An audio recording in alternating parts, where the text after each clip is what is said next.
첫 시간은 OT야. 그러니까 좀 어깨에 힘을 풀고 수업을 좀 들었으면 좋겠어. 편안하게 들어, 편안하게. 너도 내가 처음이잖아. 나도 너네가 처음이고. 그러니까 나라는 사람이 수업 때 어떤 걸 가르칠지를 배우는 시간이라고 생각을 하시면 돼요. 일단 강좌 제목이 보시면 알겠지만 믿어봐, 글 읽는 법을 알려줄게. 글편이에요, 글편. 근데 영어라는 과목의 학습에 대해서 생각을 한번 해보자고. 보통 영어라는 과목의 학습을 얘기를 하면 어떤 영어가 됐든 간에 크게 세 가지로 학습 영역이 나뉘어지잖아. 첫 번째, 어휘. 남의 나라 말이니까 무조건 단어 공부는 하셔야 된단 말이야. 두 번째, 문장. 여기서 문장이라는 게 뭐 혹자는 문법이라고 얘기하기도 하고 혹자는 구문이라고도 하는데 어쨌든 영어 문장의 구조가 우리말과 다르다 보니 영어 문장을 읽어야 되는 법을 배우는 학습을 해요. 문법이기도 하고 구문이기도 하고. 그리고 세 번째는 문제풀이법이에요. 소위 얘기하는 빈칸 문제는 어떻게 풀어야 되느냐, 순서 삽입 문제는 어떻게 풀어야 되느냐. 보통 그래서 대부분의 강사님들의 커리큘럼도 이런 것들을 바탕으로 진행이 되거든. 또 어휘는 너네한테 학습하라고 알아서 맡기고, 어휘는 수업으로 진행되는 게 아니잖아요, 그죠? 그리고 난 다음에 어떻게 문장을 읽는지, 문법이나 이런 걸 설명을 하고, 그 커리큘럼이 끝나고 나면 문제풀이법을 배우고, 그 다음에 나중에 이제 파이널 실무, 실전 모의고사를 푸는 식으로 수업이 진행이 되는데요. 이거 좀 생뚱맞아요. 이거 어디에도 포함이 안 되는 거죠. 이거 문장 수업도 아니고 문제풀이법도 아니고 갑자기 글 읽는 법이 왜 필요하냐 이런 거죠, 그죠? 물론 제가 해바뀌어서 이제 2023년이 되면 인강 강의 이제 7년 차가 되고요. 7년 동안 믿어봐 글편 같은 경우는 나름대로 이제 메가스터디 온라인에서 제가 계속 쭉 있으면서 어느 정도 책자를 팔아서 수험판에 이제 1년 이상 있어 봤던 학생들이 이 강좌의 성격을 좀 아실 텐데요. 지금 여기에 있는 대부분의 예비 고3 학생들은 도대체 이게 뭔지 좀 감을 좀 못 잡을 수 있어요. 그래서 일단 이 수업에서 첫 번째로 제가 뭐부터 말씀드릴 거냐면 우리가 무엇을 학습하는지를 보여드릴 거예요. 됐죠? 그리고 여기서 이제 무엇을 학습하는가는 크게 두 가지 내용으로 구성이 될 건데요. 어떻게 학습을 하느냐와 왜 해야 되느냐에 대한 얘기로 이어질 거예요. 됐지? 이 어떻게 학습해야 되는지는 지금부터 조금 있다가 정확하게 수업 내용을 보여줘서 확인을 시켜드릴게요. 됐죠? 그리고 왜는 수업 내용과 함께 제가 여러분들을 설득시키는 걸로 하도록 하겠습니다. 그리고 두 번째, 학습해야 될 내용에 맞춰서 교재 구성을 어떻게 해놨는지에 대한 얘기를 좀 하도록 하겠습니다. 됐지? 근데 교재 구성과 함께 현장에 계시는 분들께 나가는 현장 자료를 조금 말씀을 드릴게요.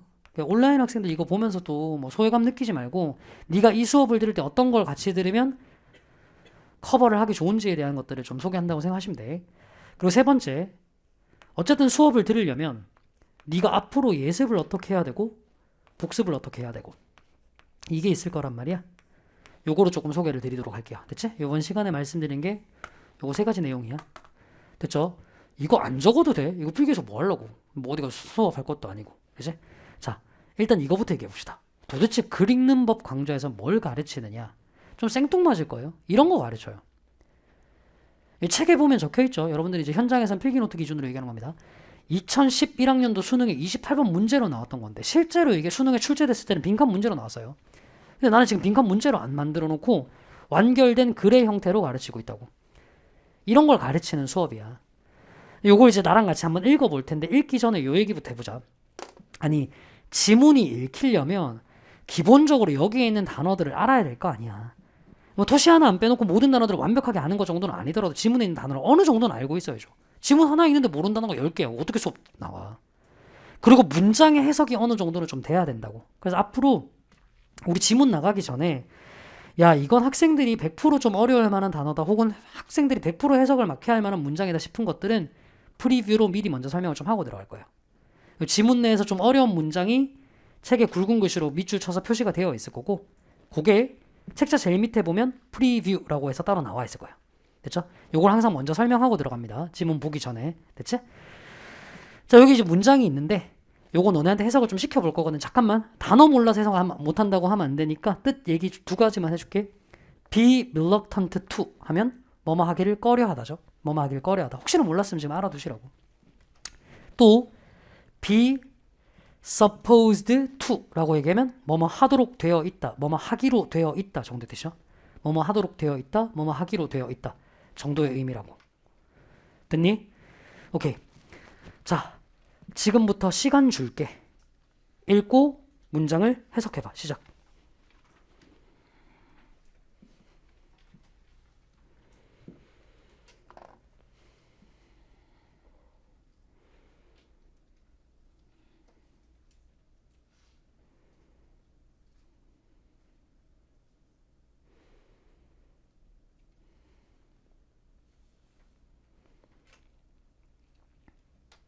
괜찮아? 들어보세요. 대부분의 수험생들이 보이는 반응이 여기서 대동소이해. 여기까지는 해석 되게 잘한다. 마음은 적절하게 생각하는 걸 꺼려 할지 모른대. 해석 잘 되거든. 그 다음은 해석이 뭉개져요. 이렇게. 생각이 그 모든 것일 때까지는 좋은데 갑자기 여기 이지가 왜 나오는지 모르겠어. 그래서 뒤에 해석을 어때요? 대충 뭉개져. 아는 단어로 조합해서 생각이 모든 것이다 라는 의미로만 파악하고 넘어가려고 해요. 그러면 시험장에서 망합니다. 왜? 내가 아까 얘기했죠. 이 문제는 당시 빈칸 문제로 나왔고 실제로 빈칸이 뚫려있던 문장이 이 문장이에요. 문장 구조 파악 못하면 문제 틀리는 겁니다. 처리할 줄 아셔야 돼요. 이제 문장 구조를 어떻게 파악할지에 대한 얘기를 한번 해볼게요. all에 대한 얘기거든. 오케이, 보자. 현장에 계시는 분들은 필기하지 마세요. 필기 노트에 다 적혀있는 내용입니다. 그리고 온라인으로 보시는 분들은 필기할 내용이 있으면 수업 들을 때 아예 복습북 펼쳐놓고 필기하세요. 이유가 있어. 자, 잘 봐. all이라는 단어는 그러니까 너네가 알고 있는 뜻으로 모든, 모두라는 뜻이 있는데 그거 말고 모든 것이라는 뜻의 명사로도 쓸 수 있어요. 모든 것. 됐지? 뭐 이거 어려운 얘기 아니잖아. 그럼 잘 보세요. 여기 문장 보면 모든 것이라는 말이 명사야. 됐죠? 뒤에 it도 대명사로 명사죠. is supposed to 동사란 말이야. 알아도 앞으로 어떤 문장을 봤을 때 명사 뒤에 명사 동사 나오잖아. 뭐 문법 용어고 뭐고 필요 없고 그냥 무조건 뒤에 있는 말이 앞에 있는 말 수식이야. The book I read. 내가 읽었던 책. The girl she met. 그녀가 만났던 소녀. 됐죠? 되니? 그럼 문장이 이렇게 된다. 마음은 적절하게 생각하길 꺼려할지도 몰라. 언제? 생각이 모든 것일 때. 어떤 모든 것? 그것이 하기로 되어 있는 모든 것일 때. 이제 구조가 보이니? 오케이, 넘어가자. 하면 망하는 거라고. 그래서 이게 무슨 말인데? 내용 이해 안 가잖아, 내용 이해가. 이런 걸 처리할 줄 아셔야 된다니까. 매년 Q&A 게시판, DM, 현장용 질문을 엄청 많이 듣는 얘기 중에 하나가 이거야. 선생님, 저는 문장이 해석이 되는데요. 무슨 말인지 모르겠어요. 그 무슨 의미가 있냐? 착각하지 마. 수능이라는 시험은요, 우리말로 얼마나 문장을 예쁘게 조립할 수 있는지의 능력을 묻는 시험이 아니라고. 주어 뒤에 있는 이가를 붙일 줄 아니, 이걸 묻는 시험이 아니라니까. 수능의 본질은 문장의 내용을 이해할 수 있느냐야. 조금 더 나가서 문장의 내용을 이해한 걸 조합해서 글을 이해할 수 있는지를 물어보는 거라고. 근데 내용 이해가 가냐고. 안 되고 있으면 안 된다니까. 지금부터 내용 이해를 해볼게요. 됐지? 자, 조금만 딴 얘기를 할게. 저 OT니까 수업과 관련한 얘기입니다. 현장에 계시는 분들은 필기노트가 다 나가 있어요. 온라인에 계시는 분들도 좀 보면 알겠지만 복습북에 웬만한 내용들 다 적혀 있거든요. 근데 복습북으로 수업을 들으래요. 그럼 이 수업은 필기할 내용이 없냐? 있어. 어떤 거 필기하셔야 되냐면 학습과 관련한 얘기인데요. 수업 때 들으면서 떠오르는 영감들을 필기를 하셔야 돼. 수업 때 들으면서 떠오르는 영감들을 필기를 하셔야 된다고. 있잖아. 상대적으로 수학이나 탐구 과목 같은 것들에 비해서, 특히나 수학 같은 과목에 비해서 어학 과목이 수업 듣고 나면 들을 때는 뭔가 깨닫고 얻는 게 있는 것 같은 느낌인데 나중에 복습해보면 도대체 뭘 배웠는지 알 수 없는 경우들이 되게 많죠. 그치? 들을 때는 와, 이렇게 읽으면 돼. 쩔어. 했는데 나중에 네가 다시 보면 안 되는 경우들 되게 많다고요. 수업 내용 기억 외에는. 왜 그럴 것 같아? 네가 머릿속에 넣어놨던 지식을 눈으로 출력해본 경험이 없어서 그래요. 수학은요, 네가 머릿속에 넣어놓은 지식을 눈으로 볼 수 있게 그대로 출력해서 공부를 하거든. 머릿속에 넣어놨던 계산을 끄집어내잖아. 선생님도 칠판에 적어주고 네가 손으로 써가면서 문제를 푼다고. 그러니까 뇌 속에 들어가 있는 내용들이 확실한지 아닌지를 눈으로 보면서 계속 확인하는 과정들이 있어요. 수업 자체가. 근데 국어나 영어 같은 과목은 그게 없는 거야. 그러니까 수업 때 들었던 내용이 이게 제대로 박혔는지 안 박혔는지 판단이 안 되는 거예요. 아무리 네가 집중력이 좋다 하더라도 3시간짜리 수업을 들으면서 토시 하나 안 틀리고 모든 내용들을 다 기억할 수는 없거든. 그래서 수업 들으면서 뭘 하시냐면 들으면서 요거는 내가 생각해 본 적이 없는 발상이다 싶은 것들 있잖아요. 그런 것들을 간단하게 필기노트에 적어보는 겁니다. 됐죠? 생각해 본 적 없는 발상이다 싶은 것들 필기노트에 가볍게 적어보는 거예요. 본책에다가 적으라고 얘기하면 책 더러워져서 너네 되게 싫어하거든. 그래서 필기노트 준 거니까 거기다가 적어보시라고. 됐지? 들어봐. 요 문장의 해석이 왜 안 됐을까? 2가지로 설명을 해볼게. 첫 번째, 되게 현상적인 부분인데 요거 처리가 안 돼서 그래. 문법적으로 물어보자. it이라는 말을 우리가 3글자로 무슨 명사라고 부르니? 대명사 들어본 적 있죠? 근데 영어는 대명사라는 게 굉장히 발달한 어휘 체계거든. 언어 체계거든. 우리말은 대명사가 있긴 하지만 잘 안 쓰는 언어 체계예요. 너 한번 생각해봐. 오늘 수업이 딱 끝났어. 오늘 수업이 딱 끝나고 난 다음에 나갈 거 아니야. 9시 반에 수업 끝나고 나갈 거 아니야. 네 친구랑 방금 전에 들었던 내 수업에 대해서 얘기할 때, 혹은 방금 전에 만났던 조정식이라는 사람에 대해서 얘기할 때 친구랑 대화 이렇게 하지 않겠니? 야, 조정식 있잖아. 이렇게 대화할 거 아니야. 그러니까 무슨 얘기냐면 좀 전에 봤던 강사인데도 야, 아까 그 강사 있잖아 라는 식으로 대화를 안 한다니까, 우리는. 내 말 무슨 말인지 알겠지? 조정식 있잖아라고 그냥 명사를 써버린다고. 우리나라 사람들은 대명사 사용을 잘 안 해요. 말을 하거나 글을 쓸 때 오히려 대명사를 많이 쓰면요, 사람이 좀 버벅거리는 느낌 들어요. 뭔지 알지? 그거 있잖아, 이거 있잖아, 그거 그렇게 해라. 말 진짜 못하는 느낌이라고. 영어는 대명사를 미친 듯이 써요. 그러다 보니 한국인들 눈에는 평소에 안 쓰다 보니까 대명사가 어떻게 인식되냐면, 이론적으로야 이게 대명사인 줄 알죠. 근데 의식 속에서는 이걸 대명사로 처리를 못해요. 평소에 써본 적이 없으니까. 그래서 머리로 글을 읽다 보면 그냥 명사처럼 넘어가 버려요. 이게 무슨 의미인지 머릿속에 안 박힌다고. 내가 좀 전에 읽어보라고 했을 때 이게 무슨 의미인지 판단한 적 있냐고. 안 됐잖아. 그러니까 내용이 기억이 안 나는 거야. 오케이? 여기서 좀 중요한 팁 하나 드릴게요. 등급대 왔다 갔다 하는 친구들이 있어요. 특히나 1, 2등급 왔다 갔다 혹은 2, 3등급 왔다 갔다 하는 친구들 있잖아요. 그 밑에는 말고 1, 2등급 왔다 갔다 2, 3등급 왔다 갔다 하는 친구들은 앞으로 문제 풀 때 있죠. 조금 어려운 지문 나왔을 때 대명사가 가리키는 대상 뭔지만 철저하게 찾아서 읽어봐도 위쪽 등급 확보됩니다. 진짜 농담하는 거 아니에요. 대명사가 가리키는 대상만 명백하게 파악해도 등급 하나 확보돼요. 연습 한번 해보자. 이 단수야, 복수야? 단수. 그럼 이 문장에 등장한 단수 명사 자체가 두 개밖에 없어요. 후보가 마인드, 마음 아니면 thinking, 생각이란 말이야. 어려운 얘기 아니지? 됐지? 어이, 맥락상 여기 있는 it은 마음일까 생각일까 판단. 돼요? 잘 봐. 생각이 모든 것이야, 생각이 하기로 되어 있는. 이게 말이 돼요? 생각은 생각이 모든 것이야. 이게 말이 되니? 안 되죠. 뭐가 돼야 될 거니? 마음이 돼야 되죠. 아, 마음이 하기로 되어 있는 모든 것은 생각이야. 됐어? 대명사의 파악 첫 번째. 그리고 두 번째. 초반에 앞으로 영어 학습과 관련된 중요한 얘기들 되게 많이 던질 겁니다. 들으세요. 주변에 보면 어학의 쌉 재능충들이 있어. 되게 분명히 어려운 지문들인데 그 얘는 특별히 독서의 방법론 같은 거 가지고 있지 않은데 그냥 쓱 읽다 보면 내용 이해를 다 해, 이 새끼는. 선생님들이 가르치는 뭐 도구 같은 거 아무것도 안 써, 표시도 안 하고 그냥 눈으로만 지문 딱 읽는데 다 이해해. 이 친구들이 너네보다 뛰어난 게 뭘까, 이거예요. 여러 가지가 있겠지만 굉장히 중요한 덕목 중에 하나가 이겁니다. 글을 잘 읽는 사람들은요, 어떤 속도로 읽어야 될지에 대한 파악이 굉장히 빨라요.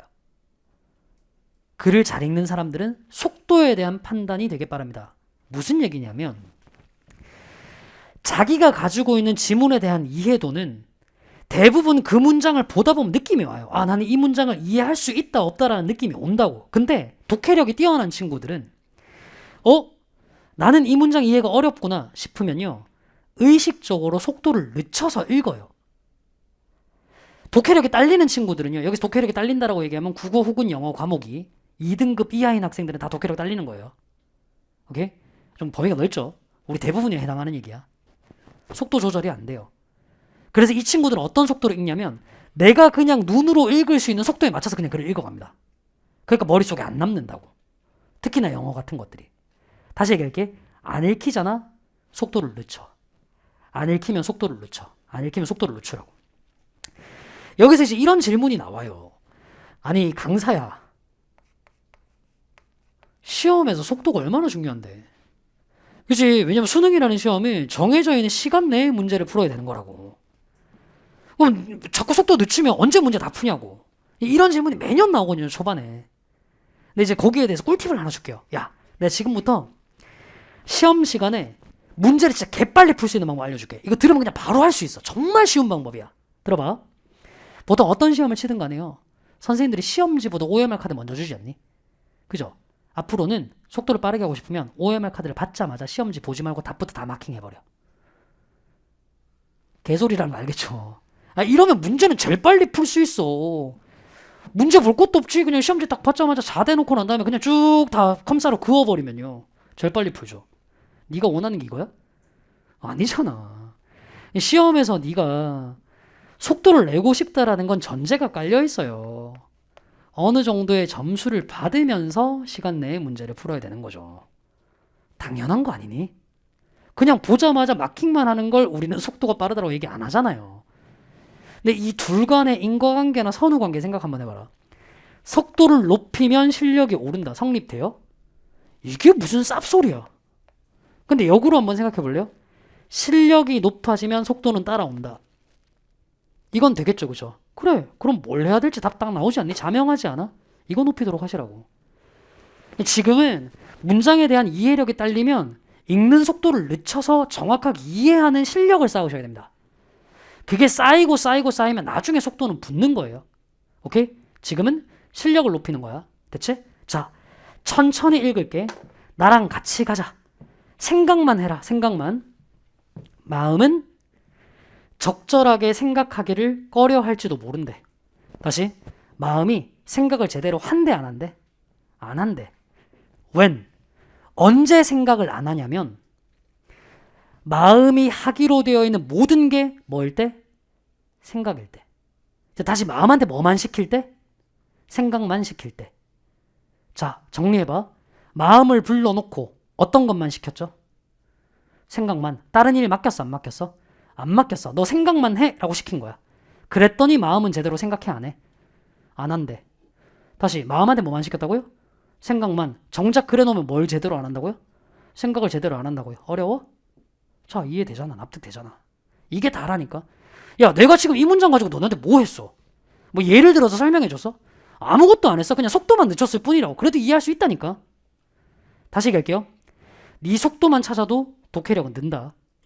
네 속도만 찾아도. 그러니까 안 읽히는 문장이 나왔는데 그걸 2번, 3번 읽고 있다. 붕신이야. 안 읽히는 문장이 나왔는데 그냥 빠르게 눈을 읽고 다음 문장을 넘어간다. 상붕신이야. 속도 늦춰서 천천히 읽고 해결하시면 돼요. 됐죠? 처리했다. 오케이. 이제 본격적으로 지문을 한번 읽어보도록 할게. 자, 읽기 전에 되게 뻔한 얘기 몇 가지 한번 해보도록 하겠습니다. 뻔한 얘기 한번 해보도록 하겠습니다. 우리 당연히 이제 글 읽기 강좌니까 글을 읽을 거예요. 글을 읽을 건데 그러니까 세상에 존재하는 모든 글은 일기를 제외한 모든 글들은 일종의 자신의 생각을 전달하기 위한 소통의 목적으로 쓰여져 있어요. 뭐 어려운 얘기 아니잖아? 소통의 목적으로 쓰여져 있거든. 아니 그러니까 당연히 글이라는 건 자신의 생각이 이해받도록 쓰여져 있을 거야. 이해되도록 쓰여 있다고. 근데 수능 영어를 가르치다 보면 매년 받는 되게 슬픈 오해 중에 하나가 이거예요. 수능 영어는 일부러 쓸데없이 글을 꼬아서 쓴다. 야, 이거 오해하시면 안 돼. 그 평가원에 들어가는 교수님들은요, 수능 영어로 되어 있는 글을 한자도 안 쓰세요. 교수님들이 쓴 글이 아니다. 이런 글들은 전부 다 뭐냐면 영미권에 있던 어떤 작가가 쓴 논문을 교수님들이 발췌해서 문제로 후가공을 한 것뿐이에요. 아니 그럼 생각해봐. 영미권에 있는 어떤 논문을 쓴 사람은 당연히 자기의 글이 남들한테 이해받을 수 있도록 쓴 걸 거라고. 근데 이걸 쓴 사람이 변태처럼 야, 내가 지금부터 쓰는 글은 남조선이라는 작은 나라에서 수능으로 시험 문제로 출제될 수 있으니 최대한 꼬아서 학생들이 이해하기 어렵도록 써야지 라고 쓰겠냐고. 이게 무슨 미친 소리야. 글은 이해되도록 쓰여있다. 되게 당연한 얘기예요. 납득되지? 오케이. 첫 문장 읽어볼게. 여행은 생각의 산파래. 씨봉. 이해가 안 가. 아니 강사야. 이해 가도록 적혀있다며. 생각의 산파가 뭐냐고. 근데 이제 그 얘기를 조금 한번 해볼게. 들어봐. 글은 소통이라고 했잖아. 근데 글로 하는 소통은 말로 하는 소통이랑 좀 달라. 쉽게 들으면 편하게 들어요. 편하게. 어깨 힘 빼라니까. 말로 하는 소통은요. 상대랑 나랑 1대1로 있으면 얘가 내 얘기를 듣기 싫어도 들을 수밖에 없게 돼요. 그렇잖아. 아니, 내가 귀를 닫아야지 안 된단 말이야. 말은 무조건 상대한테 들릴 수밖에 없어요. 그러니까 말로 하는 소통은 상대적으로 쉽습니다. 근데 글로 하는 소통은 그게 아니에요. 어려워요. 내가 글을 썼다고 상대가 무조건 읽는 거 아니라고요. 책 덮어버리면 끝이잖아요. 그치? 그래서 글로 하는 소통은 다른 작업이 필요해요. 뭐? 집중력을 계속 끌고 가는 작업이 필요하다. 그래야 소통이 가능해요. 사례를 한번 들어봅시다. 피디님 이거 편집하지 마세요. 또 긴장하시네. 이런 얘기를 한번 해봅시다. 네가 서점 갔어. 문제집 한 권 살려고 서점 갔는데 쭉 가다가 인물 코너에 어떤 미친 자가 조정식의 위인전을 써놓은 거야. 이게 뭐지? 하고 봤단 말이야. 근데 책 커버 페이지에 이렇게 적혀있어요. 조정식은 메가스터디 소속의 영어과 대표 강사이다. 어이, 너 같으면 이 책 사보겠니? 그거 사봐야 될 이유가 없죠. 너도 알고 있는 내용인데. 이건 뭐야? 하고 넘어가는 책이라고. 근데 똑같은 조정식의 전기문인데 표지에 이렇게 적혀있습니다. 피디님 편집하시면 안 됩니다. 조정식은 한때 대성마임에게 영어 강사가 될 뻔했다. 요건 어때요? 응? 사보진 않더라도 뭔 내용이지 하고 책장 한번 넘기게 되어 있죠. 그래요. 이게 소통이 된 겁니다. 납득됐어? 잘 봐. 뻔하디 뻔한 내용 얘기하잖아. 안 읽는다니까? 그래서 소통을 위해서 문장을 이따위로 호기심을 유발할 만한 내용으로 던져주는 거예요. 너네 표현대로 얘기하면 좀 옛날 피스러운 표현이긴 하지만 미안하다 이거 보여주려고 어그로 끌었다 해요. 오케이? 그걸 잘 이해하셔야 돼. 근데 여러분들 보통 첫 문장이 어려운 글들 보면 소통을 포기해요. 아니 오히려 이건 필자가 강하게 소통하고 싶다는 의지를 표현한 거야. 됐어? 그리고 두 번째. 야, 소통을 위해서 이해되도록 글을 쓸 때 어떻게 이해를 시킬 거냐 이거야. 필자 지도 알거든. 저 따위로 써놓으면 애들 이해 못할 거라는 거. 내 독자들이 이해 못할 거라는 거 알거든. 그럼 이해를 어떻게 시킬 거냐 이거예요. 문장을 유기적으로 결합시킵니다.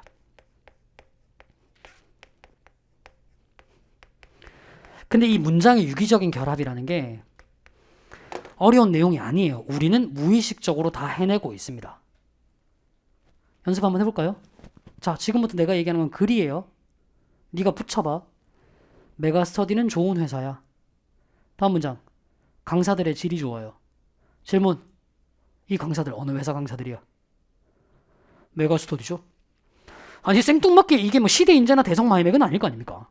얘기 끝까지 해야 돼. 이투스도 아닐 거 아닙니까? 뭔 말인지 알겠죠, 그죠? 근데 나는 진짜 분명히 메가스터디의 강사들이라고 얘기한 적 없거든. 어떻게 알았어? 문맥이 있으니까. 메가스터디가 좋은 회사다라고 얘기했으니까 강사들도 메가스터디 강사겠지. 당연히 이해한단 말이에요. 자, 무의식적으로 알고 있죠. 난이도 높여볼게요. 또 두 문장이 하나의 글입니다. 딸기는요, 몸에 좋은 과일이에요. 딸기는 몸에 좋은 과일이에요. 두 번째 문장. 딸기에는 소화에 도움이 되는 효소가 있어요. 질문. 이 문장에 등장한 소화에 도움이 되는 효소는 몸에 어떤 작용을 하는 애들? 좋은 작용을 하는 애일 거야. 이게 문맥이거든. 됐죠? 근데 똑같은 문장을 다른 문맥에 넣어볼게요. 딸기는 폭식을 유발하는 매우 나쁜 과일이야. 다음 문장. 딸기에는 소화에 도움이 되는 효소가 있어. 이 문장에 소화에 도움이 되는 효소는 뭐야? 그래, 소화를 너무 잘 시켜서 폭식을 유발하는 효소가 되는 거예요. 같은 단어도요, 문맥에 따라서 의미가 달라진다고. 자, 어려운 얘기 아니고 무의식적으로 할 수 있는 작업이죠. 요거 그대로 끄집어내 볼게. 이 지문 보면 아니 첫 문장이 무슨 소린지는 모르겠지만 네가 아무리 그냥 빡대가리더라도 이 지문이 여행에 대한 얘기라는 거, 생각에 대한 얘기라는 건 이해할 거야. 납득되죠? 이제 여기에 맞춰서 읽어볼 거예요. 아까 내가 얘기했던 것처럼 메가스터디는 좋은 회사다. 강사들. 당연히 메가 강사들이라고. 여기에 딱 여행 생각이란 말이 없더라도 맥락상 여행과 생각에 대한 글일 수밖에 없을 거라고. 그래야 문장이 유기적으로 결합되는 걸 테니까. 다음 문장 보겠습니다. 초반에 읽기 힘들면 속도 늦추라고 했어요. few 앞에 없으면 거의 뭐뭐 하지 않는 이죠. 거의 어떤 장소들도 more conducive to internal conversation. 내면의 대화에 더 많이 conducive 도움이 되진 않아. few 뭐뭐 하지 않는. 다시.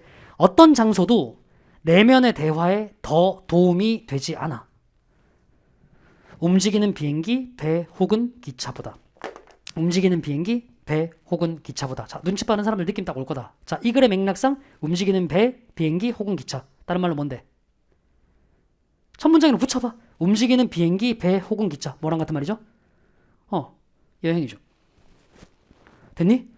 아니 선생님, 왜 움직이는 비행기나 배나 기차가 여행입니까? 엄마랑 얘기해봐. 이 정도로 상식적으로 연결할 수 있는 말이잖아요. 됐죠? 여행을 상징하는 말. 그럼 하나 더 가볼까? 방금 읽었던 이 문장에 혹시 thought, 생각과 똑같은 표현도 등장하지 않을까? 생각과 관련된 표현도 등장하고 있지 않을까? 찾아볼래? 나오니? 뭐랑 생각과 같은 말이에요? internal conversations. 내면의 대화죠. 납득되죠? 자, 앞으로 약속. 내가 이 지문을 읽을 때 파란색으로 물결무늬 표시하는 건 전부 다 여행이라는 의미, 파란색으로 밑줄 치는 건 전부 다 생각이라는 의미가 되겠습니다. 됐죠? 필기노트에는 그대로 구현되어 있을 거예요. 갑시다. 두 번째 먼저 다시 읽을게요. 거의 어떤 장소도 생각에 더 많이 도움이 되진 않아요. 여행보다. 어떤 장소도 여행보다 생각에 더 많이 도움이 되진 않아요. 어떤 장소도 여행보다 생각에 더 도움이 많이 되지 않아요. 대답해봐. 여행이 어떻다는 얘기예요? 생각에 제일 많이 도움이 된다는 의미겠죠. 됐니? 다음 문장 읽자. There is 거의 특별한 correlation, 상관관계가 있어요. Between A and B. A와 B 사이에는 특별한 상관관계가 있어요. 다시요.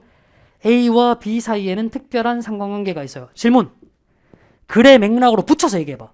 무엇과 무엇 사이에는 상관관계가 있어야 되나요? 생각과 여행 사이에는 특별한 상관관계가 있어야 됩니다. 납득되죠? 근데 여기 and 뒤에 보니까 the thoughts we are able to have in our head. 우리 머릿속에 우리가 가지고 있을 수 있는 생각 얘기야. 그럼 이 앞에 있는 내용이 뭐겠니? 여행이겠네요. 읽어보니까 우리 눈앞에 있는 것. 맥락상 내 눈앞에 있다라는 얘기는 그냥 서 있는 장소에서 보는 게 아니라 여행 가서 눈으로 보는 것을 의미하는 건가 봐. 충분히 붙일 수 있겠죠. 이렇게 글을 붙여 읽어가는 거라니까. 유기적 연결이니까. 아니 이걸 있잖아. 그냥 대치 사거리 지나가는 애 아무나 붙잡아 놓고 야, 너 알고 있었니? 네 눈앞에 있는 것은 여행을 의미하는 거야 라고 얘기하면 너 그냥 미친놈 취급당해요. 네 친구한테 이런 얘기하면 너 친구를 잃어요. 근데 이거 글의 맥락상에는 두 개가 같은 말일 수밖에 없다니까. 아까 우리 마치 딸기를 얘기했던 지문에서 딸기가 소화에 도움이 되는 효소라는 말이 폭식을 유발하는 나쁜 물질이라고 연결될 수 있었던 것처럼 문맥상. 됐죠? 계속 갑니다. Large thought, 큰 생각은 때로는 require, 요구합니다. 물어보자. 큰 생각은 뭘 필요로 하니? 야, 생각은 누구의 도움을 받는다고 했어? 생각은 뭘 필요로 해? 여행요. 납득됐어? 그러니까 큰 생각이 필요로 하는 large view는 맥락상 여행을 의미하는 거겠다. 됐죠? 괜찮니? 뷰. 여러 가지 의미들이 있지만 여기서는 뭐 풍경 같은 거겠네. 여행 가서 보는 풍경. 뷰가 좋다 할 때 그 뷰겠네. 그리고 요거 문장 구조 좀 특이한데 new thought 다음에 여기는 requiring이라는 말이 생략되어 있어요. 조금 특이한 구조입니다. 그리고 새로운 생각은 필요로 합니다. 다시 질문.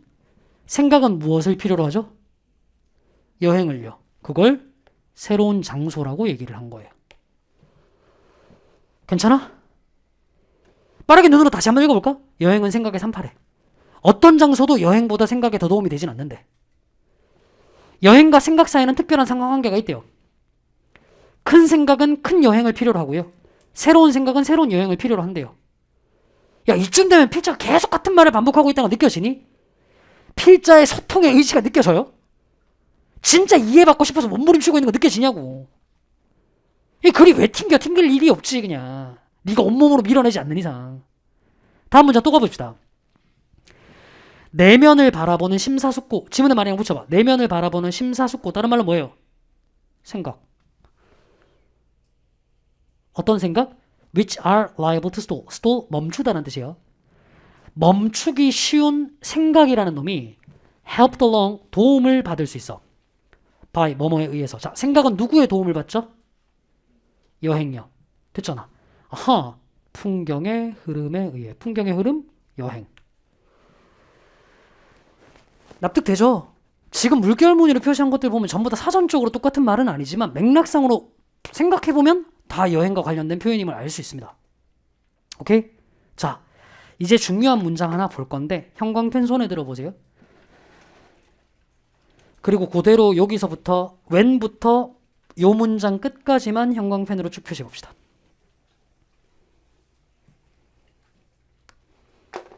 현장에 계시는 분들 필기노트에 다 돼 있을 거예요. 앞으로 약속. 이 글 읽기 수업에서 내가 형광펜으로 표시하는 부분들은 전부 다 뭐냐면 너네 선배들이라고 하기 좀 그렇다. 2011학년도 수니까 너네 조상님들이 시험장에서 뇌절을 겪었던 문장이야. 네 조상님들이 보고 난 다음에 이게 무슨 소리야? 이해를 못해서 그냥 마탱이 갔던 문장들이라고. 당연히 이 얘기는 네가 집에서 복습할 때 여기에 초점을 많이 맞춰야 된다는 얘기죠. 이걸 이해하는데. 됐지? 자, 같이 한번 읽어볼게. 봅시다. The mind. 마음은요. reluctant to think properly. 적절하게 생각하기를 꺼려한대요. 마음은 적절하게 생각하기를 꺼려한대요. 자, 적절하게 생각하기를 꺼려한대. 생각해. 제대로 생각을 한다 안 한다? 안 한다야. 됐죠? when 뭐뭐 할 때 이렇게 돼 있거든. 어이, 단순하게 사고합시다. 이 지문의 맥락에서만 생각하세요. 다른 조건 아무것도 없어. 지문의 조건으로만 생각합시다. 어떻게 해야 생각이 개선되고 어떻게 해야 생각이 도움을 받죠? 여행을 가야 돼요. 이 글에 따르면. 됐죠? 그러면 어떻게 하면 생각이 적절하게 이루어지지 않을까요? 여행을 안 가면요. 됐지? 그럼 지금부터 읽는 when 이하의 내용은 나 아직 안 읽었습니다. when 이하의 내용은 맥락상 여행을 가지 않을 때라는 뜻이 될 거야. 납득돼? 읽어볼게. 우리가 봤던 구문이니까 구문은 가볍게 처리하겠습니다. 생각만이 마음이 하기로 되어 있는 모든 것일 때. 마음이 뭐만 해야 된다고요? 생각만 해야 될 때. 다시 마음이 뭐만 해야 된다고요? 생각만 해야 된다고. 잠깐만 지문의 말이랑 붙여보자. 원래 마음은 생각과 함께 뭐도 해야 되는데, 뭐도 해야지 생각이 좋아지는데 여행도 해야 된다니까. 근데 마음의 미션을 뭐만 준 거예요? 생각만 줬어. 뭐가 없니? 여행이 없네. 이제 맥락 부착할 수 있겠어? 그 뜻이야. 됐죠? 나는 지금 예를 들어주고 뭐고 아무것도 안 하고 있습니다. 그냥 속도 늦춰가지고 너네가 이해하는 속도로만 만들고 있어요. 다음 문장 볼게요. 지금 다시 잠깐 이 문장 이거다. 생각은 적절하게 이루어지지 않아요. 여행이 없을 때는. 다음 문장. 그 임무. 맥락. 그 임무는 생각을 해야 되는데 뭐 없이 생각해야 되는 임무? 여행이 없이 생각을 해야 되는 임무죠. 그래, 문장이 연결되죠. 그런 임무는 자, 여행이 없이 생각해야 돼요. 생각이 제대로 안 돼야 되겠지? 그래, 사람을 마비시켜. 제대로 생각이 이루어지지 않게 된다고요. 됐니? 그래서 뭐만큼이나? 농담을 해야만 하거나 혹은 누군가의 요구를 받아서 액센트를 모방해야만 하는 것만큼이나 이만큼 사람을 이제 마비시키게 된다고요. 됐어? 마지막 문장 가봅니다. Thinking improves. 생각은 개선된대. 다시 생각은 개선된대. 생각이 제대로 돼야 안 돼. 생각이 개선된다. 생각이 이루어지고 있죠. when? 언제요? 너 알잖아, 이제. 생각은 언제 개선될 수 있고 언제 잘할 수 있죠? 여행이 있을 때요. 그래서 이런 표현을 쓰네요. 마음의 일부가 다른 임무가 주어질 때. 여기서 다른 임무가 뭐겠니? 여행을 얘기하는 거겠죠. 즉 다시 말해서 뭘로 채워질 때? 음악을 듣거나 나무의 흐름을 따라갈 때. 자, 음악 들으면서 나무 쭉 따라가는 거 뭐예요 이거? 여행. 끝. 됐잖아요. 끝. 이렇게 읽어낼 줄 아셔야 된다니까. 이제 이 수업 뭐 배우는지 알겠지? 이렇게 읽는 법 배우는 거예요. 좋아. 수업 어떻게 진행하는지 알겠어, 강사야. 근데 이걸 꼭 할 줄 알아야 되니? 이제 그 설명을 해볼게. 이거 할 줄 알아야 돼요. 왜냐하면 실제로 당시 수능에서 빈칸 문제로 나왔었는데요. 빈칸이 뚫려 나왔던 구간이 여기에요. 죄송합니다. B부터 be reluctant to think properly. be reluctant to think properly. 이 부분을 빈칸으로 뚫어서 문제를 냈어요. 됐죠? 야, 아빠는 수업하는데 누가 묻더라. 선생님 이건 빈칸의 줄임말인가요? 설마 영어 선생님 빈칸을 BC라고 쓰겠냐. blank completion, 빈칸 완성의 줄임말입니다. 됐죠? 여기를 빈칸으로 뚫어냈어요. 그럼 봐봐. 시험장에서 네가 직접 했었어야 되는 사고가 뭔지를 알려줄게. 보세요. 여기 내가 형광펜 표시하라고 한 부분을 보고 마음이 생각만 해야 되는 상황이야. 아, 이건 원래 생각과 여행이 쌍으로 주어져야 되는데 여행이 없는 상황이구나를 문맥상 캐치해낼 줄 알아야 돼요. 그래야 생각이 적절하게 이루어지지 않는다를 정답을 찾을 수 있다고요. 쌤, 대충 주제 찾으면 문제 풀 수 있지 않나요? 아니, 봐봐. 이 글의 주제는 여행이 있으면 생각을 잘할 수 있다가 글의 주제야. 맞지? 근데 빈칸에 들어갈 말은 보세요. 적절하게 생각이 이루어지지 않는다를 찾아야 되거든. 그러니까 맥락 못 찾으면 문제 못 푸는 거예요. 이게 수능의 킬러, 준킬러 문항들입니다. 그래서 아까 얘기했던 이번 시간에 얘기해야 될 학습 목표 쪽으로 좀 돌아와 보면 뭘 학습할지, 어떻게 학습할지는 감이 좀 왔을 거예요. 우린 구문부터 시작해가지고 글을 읽는 법을 배웁니다. 근데 그게 왜 필요하냐면요. 수능에 나오는 킬러, 준킬러 문항들. 이 킬러, 준킬러라는 얘기는 정답률 40% 초반대에서 그거보다 조금 낮은 지문들이에요. 정답률이 그런 정도로 나오는 지문들이 요새 수능을 기준으로 얘기하면 좀 빡센 지문도 5단계 1, 2위 나오는 지문들은 정답률 다 20%대 나오거든요. 그 정도 지문들은요. 독해하고 이해를 못하면 문제를 못 풀어요. 오케이? 얘를 독해하고 이해하는 법을 학습합니다. 됐지? 조금 여담인데 뭐 현장이기도 하니까 제가 이제 이런 얘기를 좀 할게요. 가끔 내가 시즌 초에 이제 이런 얘기를 하면 뭐 수험생 커뮤니티나 이런 데서 이제 얘기들이 좀 올라와요. 조정식 수업은 수능 영어에서 너무 깊이 들어가서까지 파악하는 뭐 그런 수업 아닌 뭐 이런 얘기들이 막 나와요. 결정적으로 얘기를 할게요. 제가 맞아요. 예, 맞아요. 작년에 이제 올해죠. 아직 해 안 바뀌었으니까 온라인으로 보시는 분들은 뭐 작년 얘기겠네요. 2023학년도 수능을 치면서 수능의 트렌드를 누가 제일 잘 파악하느냐는 인간계에서 그냥 판별 났습니다. 게임 끝났어요. 그거는. 아니 여기 N수생들도 있을 거고 강의 듣는 친구들도 N수생들이 있을 텐데 작년에 제가요 파이널 실전 모의고사 더 데이스 유얼데이 내고 난 다음에 와 나는 진짜 살면서 실전 모의고사에 대해서 수강평에서 그렇게 쌍욕 먹은 게 처음이었어. 애들이 다 왜 쌍욕을 했냐면 듣기 어렵다고 쌍욕했었거든. 실전적이지 못하다. 무슨 평가원이 이렇게까지 듣기를 어렵게 했느냐. 근데 듣기 문제가 어렵게 나올 거라는 게 계속 예측이 됐던 흐름이야. 그래서 나는 듣기를 어렵게 냈거든. 작년에 정작 수능 본 친구들이 실무 풀었던 애들 다 무슨 얘기인지 알아? 듣기 어렵게 내줘서 훈련한 게 다행이었다고 얘기했어. 이미 답 나온 거잖아. 응? 그 PD님 요 얘기는 편집해주세요. 그 작년에 너네 알고 있죠? 영어 관련해가지고 뉴스에서 제일 많이 나왔던 보도 내용 중에 하나가 뭔지 알지? 작년 수능 23번 문제랑 사설 모의고사 문제랑 지문이 똑같아서 사가지고 한번 난리 난 적 있잖아요. 이 지문 어디서 나온 거겠니? 여기서 나온 거예요. 제 파이널 모의고사에서 나온 거예요. 이거 편집 안 해도 되겠습니다, 이거. 제가 이거 적중 같은 거 자랑하려고 하는 거 아니에요. 이거 우연히 얻어 걸린 거예요. 그리고 평가원이랑 무슨 뒷배 이런 거 아닙니다. 미치지 않고서요. 아니, 저는 그 모의고사를요, 9월 달에 온라인으로 판매했던 모의고사예요. 현장에서만 시크릿 이런 게 아니라요. 미쳤다고 그걸 뭐 평가원이랑 뒷거래를 평가원 교수님 누가 들어가시는지도 모릅니다. 근데 제가 제 지문 적중을 얘기를 하려고 하는 게 아니라 포인트는 이거예요. 보세요. 지문이 어떤 트렌드로 나오는지 우리 미친듯이 연구해서 나오는 거라고. 제가 얘기하는 흐름까지 가는 게 맞아요. 요새 수능은요. 문제를 푸는 요령과 방법론으로는 처리할 수 없어요. 시키는 범위까지의 독해와 이해를 갖추셔야 됩니다. 그걸 위한 강좌가 이 강좌예요. 그럼 이제 이 부분을 다 커버하기 위해서 교재를 어떻게 준비를 했느냐. 2개로 구성이 될 텐데요. 교재 파트가 2파트로 구성이 됩니다.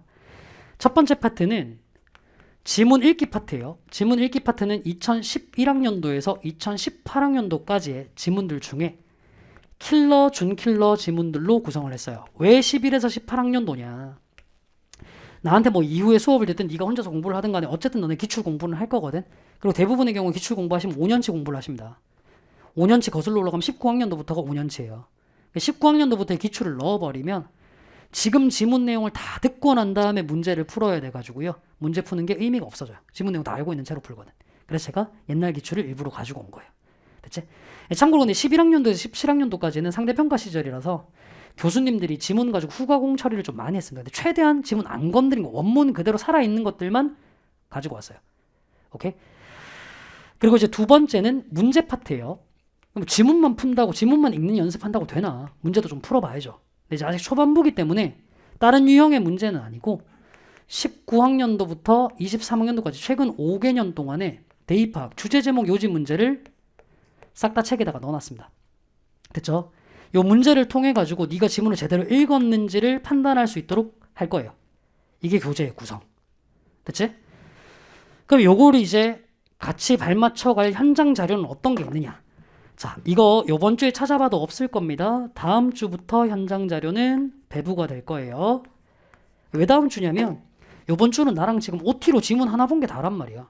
갑자기 내가 과제를 준다고 네가 할 수 있겠냐? 지문 하나 읽어보고 난 다음에 깨달음을 얻었어. 이런 건 없단 말이야, 세상에. 현장 자료도 크게 두 가지로 나갈 건데요. 첫 번째, 읽기 자료가 나갈 겁니다.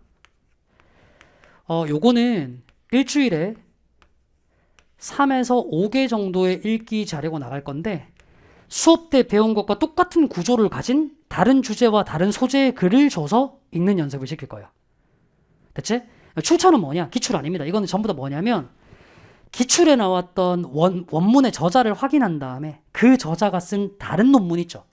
같은 저자가 쓴 다른 논문. 그 논문에서 수능 수준에 맞는 것들을 저희가 가지고 와서 만든 자료입니다. 됐죠? 요거는 하셔야 돼요. 매주마다 숙제 검사를 할 겁니다. 온라인 친구도 이제 또 막 소외감 느끼는데 두 번째 자료 같이 하시면 돼요. 그리고 원래는 현장에서 월간지를 강제로 시킬 겁니다. 됐죠? 이거 다음 주부터 나눠 드릴 겁니다. 됐지? 이건 뭐 온라인에서도 구매 가능하니까 매일 4개의 지문식을 문제로 풀 수 있도록 되어 있는 게 월간지예요. 수업 때 배웠던 독해 방식을 그대로 적용해서 하루에 4지문이면 어려운 거 아니잖아. 지문 난이도가 좀 높으면 속도를 늦춰가지고 한 지문에 10분씩 걸려도 좋아요. 4개의 지문을 이해하는 훈련을 하시라고, 지문 내용을. 오케이? 그런 식으로 현장 자료가 나갈 겁니다. 됐지? 자, 마지막으로 수업 예습과 복습을 어떻게 할 것이냐. 예습은요, 느낌 오지? 안 하시면 됩니다. 이걸 뭘 예습할 건데? 너네한테 이런 거 예습시켜놓으면 하는지 뻔하거든? 뭐 예습하냐면, 읽어봐요. 내용 이해가 안 되잖아요? 한글 해석을 읽고 와요. 그러고 난 다음에 이해를 했다고 착각을 하고 옵니다. 그래서 정작 수업 때 있잖아. 이렇게 생각해야 되는 구조가 나오면 생각 안 해요. 그냥 읽었던 거 바탕으로 대충 이해했겠거니 하고 넘어가요. 예습하지 마세요. 선택이 아니라 하지 마세요. 강제입니다. 절대로 하지 마세요. 그럼 나는 죽어도 예습 안 하면 찜찜하다 하는 이상한 친구들이 있다면 어휘학습만 해가지고 오세요. 어휘학습. 당분간 일주일에 한 강씩 나간다고 했습니다. 그리고 한 강의 초반에는 3지문씩 나갈 거예요. 다음 주에 이제 1, 2, 3번 지문 나갈 거란 말이야. 거기에 해당하는 어휘를 남기해 오시면 됩니다. 책에 보면 챕터 앞쪽에 1, 2, 3번에 해당하는 어휘들이 다 정리되어 있어요. 필요한 경우는 어휘를 암기해서 오세요. 됐죠? 중요한 건 복습입니다. 복습 파트를 2가지로 나눌게. 첫 번째, 구문, 문장의 해석과 어휘의 암기는 오케이? 수업 들은 당일날 해주세요. 수업 당일.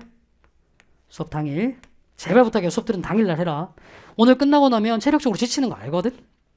강민철 수업 듣고 와가지고 조정식 수업 또 듣고 난 다음에 이제 머리도 깨질 것 같고 아는데 어휘 구문, 야, 여기서 외워야 될 어휘 몇 개 되고 구문 몇 개 된다고. 오늘 처리하면 되게 빠르게 지나는데 내일 되잖아? 기억 아무것도 안 나가지고 시간 한참 걸려요. 오늘 하는 게 무조건 빨리 끝나. 10분 내에 끝나요. 오늘 하면. 요거 하실 때 복습북을 활용하시면 돼요. 복습북 보시면 책에 나오는 모든 문장들에 대한 분석과 어휘 설명들이 다 나와 있거든. 됐지? 그리고 2번째, 지문 읽기 복습. 이거 언제 하느냐? 이건데 요건 시간부터 좀 맞춰줘. 최소 24시간이 지난 이후에 하시는 거예요. 최소 24시간이 지난 이후에 하시는 겁니다. 됐죠? 국어랑은 달라. 국어는 지문 하나당 정보량이 엄청 많아. 막 쏟아진다고요. 그러니까 수업을 들었던 날, 그날 당일날 복습을 안 해버리면 강사가 읽는 방법을 제대로 체화를 못하고 정보를 놓쳐요. 근데 영어는 지문이 짧고 정보량이 몇 개가 없어. 그래서 보다 보면 당일날 복습하다 보면 수업 복습이 아니라 그냥 수업 내용 기억밖에 안 됩니다. 이 새끼가 수업 중에 무슨 썰을 풀었는지 막 그런 거 기억난다니까. 이건 별로 도움이 안 돼요. 그래서 최소한 이제 잠 한 번 자고 난 다음에 24시간 지나고 난 다음에 하는 겁니다. 더 좋은 건 3, 4일 지나고 난 다음에 하는 거죠. 지문 내용을 까먹었을 때쯤. 그때 복습을 하시는데, 자, 복습할 때 순서를 알려드릴게요. 이때 본 책으로 복습을 하는 겁니다. 현장에 계시는 분들은 필기노트로 수업을 들었고 온라인에 계신 분들은 복습북으로 수업을 들었으니까 본 책은 깨끗하게 아무것도 안 되어 있는 상태일 거예요. 네, 실제 시험장 들어갔을 때 아무것도 표시 안 되어 있는 백지장으로 글을 읽으셔야 되잖아. 그 연습부터 하는 거로. 됐지? 요걸로 끝나면 거기서 마무리 끝. 이게 안 되면 다음 단계로 현장에 계시는 분들은 필기노트를 보시는 거예요. 필기노트가 어떻게 되어 있는지 보이지, 그치? 필기노트는 제가 여기에다가 기록해 놓은 게 그대로 다 구현되어 있습니다. 여행과 관련한 내용이 다 넣었는데 밑줄 한 줄짜리로 쳐져 있을 거고 생각과 관련한 모든 내용들이 두 줄로 쭉쭉 밑줄이 쳐져 있을 거라고. 그치? 그걸 다시 한번 상기하면서 아 맞다 이렇게 붙였어야지 보시면 되는 거라고. 심지어는 복습해야 될 포인트가 뭔지도 밑에 멘션을 달아놨어요. 그렇죠? 아니, 그럼 온라인에 있는 친구들이 복습할 때 어떻게 하느냐. 한 지문이 끝날 때마다 여기를 캡처를 뜨세요. 그리고 나중에 사진첩으로 보시면 되잖아요. 마지막으로 필기 노트를 봤는데도 잘 처리가 안 돼. 그러면 복습북을 보시는 거야. 복습북 보시면 모든 문장들을 문맥에 맞춰서 어떻게 유기적으로 연결을 해야 될지에 대한 코멘트가 다 적혀 있거든. 대체 요 순서대로 복습하시면 됩니다. 다시 얘기할게요. 셋 다 하라는 거 아니야. 이걸로 끝낼 수 있으면 끝내. 정한된 필기 노트까지 오는 거야. 여기라도 안 끝나면 복습북이 오는 거라고. 됐지? 오케이. 요게 이 수업에서 다룰 내용입니다. 됐나요? 필기하려고 하지 마시고요. 좀 남겨놓을 테니까 조금 이따 쉬는 시간에 사진으로 찍으셔도 됩니다. 그럼 이제 예습 복습 방법이랑 이런 것들 다 나오겠죠. 근데 이제 이 수업의 전제가 조금 있어. 봐봐. 이렇게 글을 읽을 줄 알려면 최소한 문장 해석은 돼야 돼. 됐지? 그래서 현장에서는 문장 읽는 법과 수업을 병행하는 거고 초반에는 문장 읽는 법에 조금 더 힘을 더 실는 겁니다. 5분 쉬고 난 다음에 현장에서는 문장 읽는 법을 바로 나가도록 할게요. 됐죠? 저 시계 기준으로 31분까지 들어오시면 됩니다. 5분 쉬세요.